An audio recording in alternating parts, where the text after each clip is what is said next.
So hey guys, welcome in this video.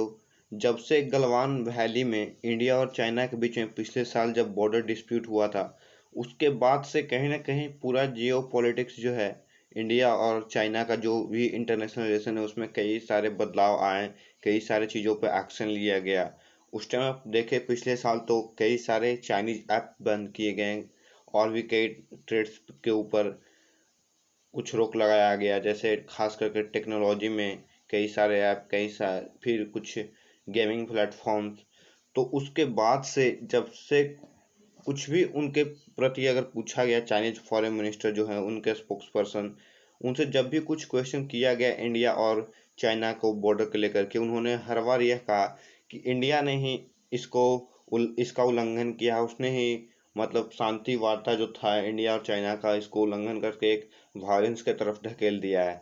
लेकिन इस बार जैसे पिछले बार भी चाहे और कई बार भी जब भी हुआ है, तो आप जानती हो कि जब गलवान वैली हुआ था जिसमें लगभग 20-22 इंडियन सोल्जर शहीद हुए थे और उसमें करीब 40-45 वहाँ के चाइना के सोल्जर मारे गए थे मतलब। तो वहाँ पर जब हुए तो उन्होंने यह कहा कि ये हमारे 40-45 नहीं बल्कि हमारे 4-5 सोल्जर शहीद हुए हैं, और यह 1967 के बाद से सबसे मतलब वर्स्ट डे ऑफ चाइना है। लेकिन जो भी इंटेलिजेंस एजेंसियां बताई थी, रसिया हो या अमेरिका हो, इसमें कहा गया था कि 40 से 45 है। हाल ही में जब फ्राइडे को यह उन्होंने फिर से एक स्टेटमेंट दिया कि बायलैटरल जो रिलेशन है इंडिया और चाइना का, वह कहीं ना कहीं अच्छा नहीं दिख रहा।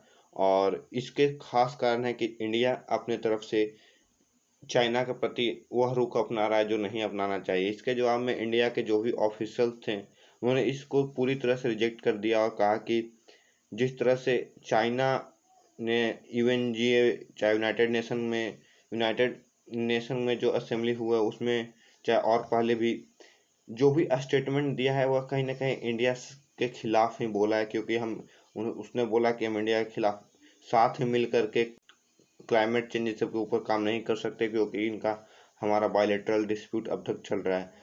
तो आप इससे यह अंदाज़ा लगा ले सकते हैं कि चाइना कहीं ना कहीं फेवर में नहीं है कि इंडिया के साथ हमारा अच्छा रिलेशन बने। तो एक शॉर्ट ब्रीफ था आपको जानकारी देने के लिए। तब तक के लिए जय हिंद।